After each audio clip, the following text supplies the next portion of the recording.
In the last topic, I was talking about Newton and this idea that if you understand how a natural law works, then you can predict what's going to happen and you can control what's going to happen.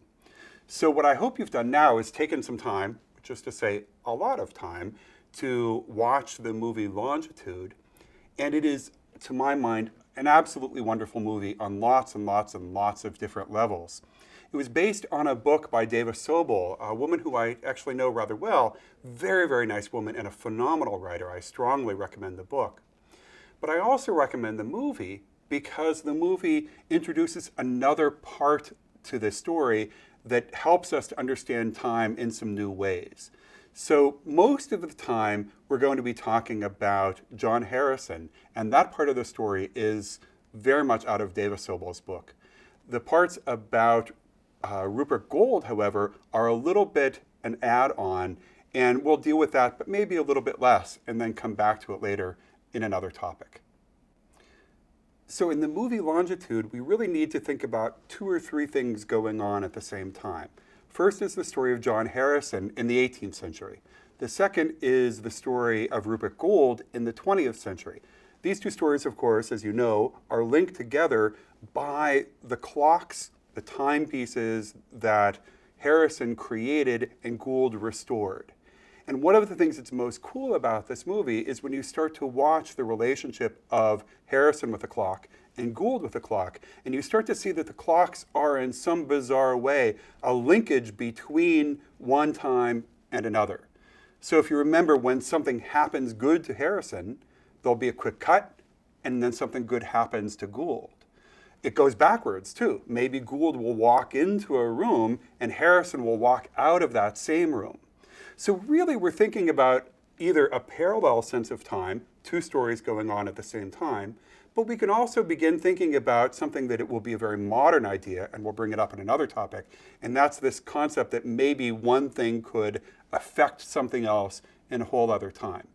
But for right now, let's think mostly about Harrison, because Harrison is the great Newtonian.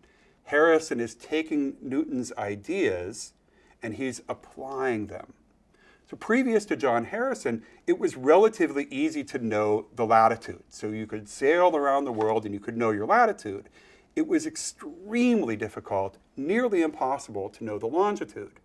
So that meant that a sailor would be sailing along, and he might go right past an island that he wanted to stop at and not see it because it was just over the horizon, because he didn't know precisely where he was at any time. Now you might think, not a big deal, you turn around, you go back, but what if you didn't know the island was there? You couldn't turn back, you wouldn't know to turn back. Moreover, in the 18th century, this was a big deal because you needed to be able to stop every once in a while and get fresh food and get fresh water. If you didn't have fresh food, or if your water started to go bad, terrible, terrible things happen.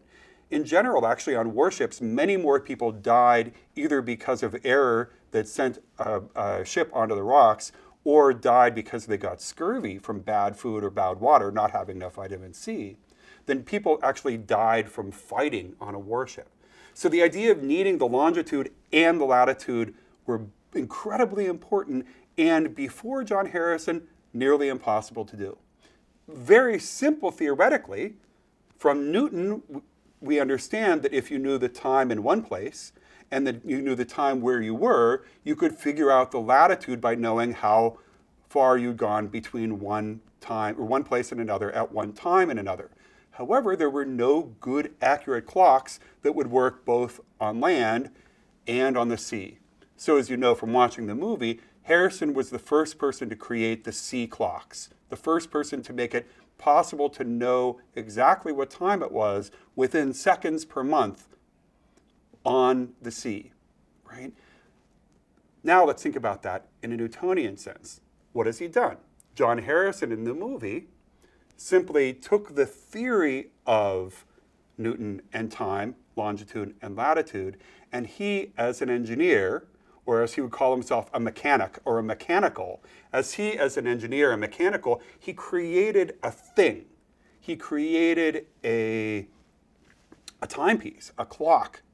He engineered a timepiece or a clock that made it possible to understand both longitude and latitude. But from the point of view of prediction and control, by having this clock, a sailor could predict where he was going to go, and so in a very real way, he could control his fate.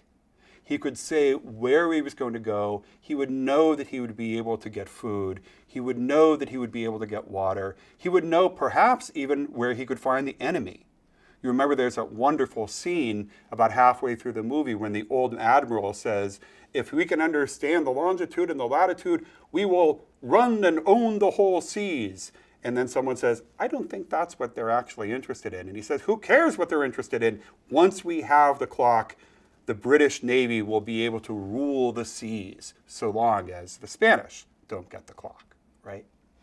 So the idea here is that Harrison is taking a theoretical concept of longitude and latitude, and he's applying that theoretical concept that just happens to do with time, and he is applying it in such a way that he can predict future events and he can control future events.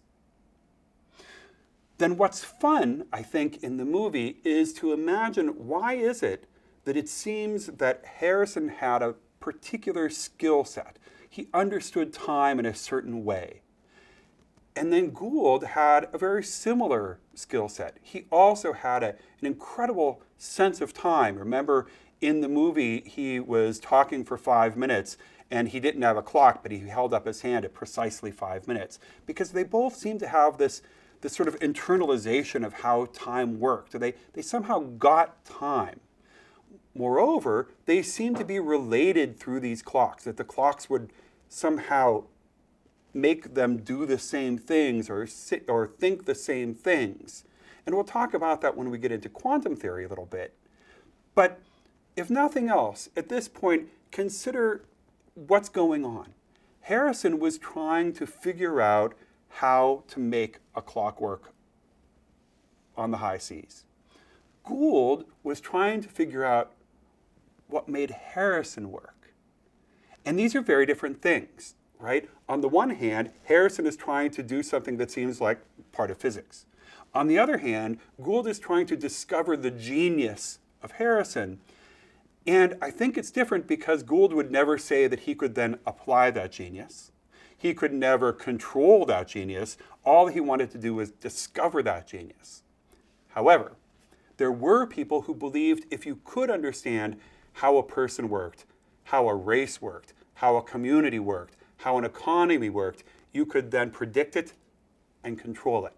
And that's where we're going to go next. We're going to move away from the engineering of clocks and the movement through time and space, and we're going to move into social Darwinism that was interested in the engineering of individuals, the engineering of families, the engineering of whole communities, nations, and races, and see what those folks think about Newtonian natural laws and time.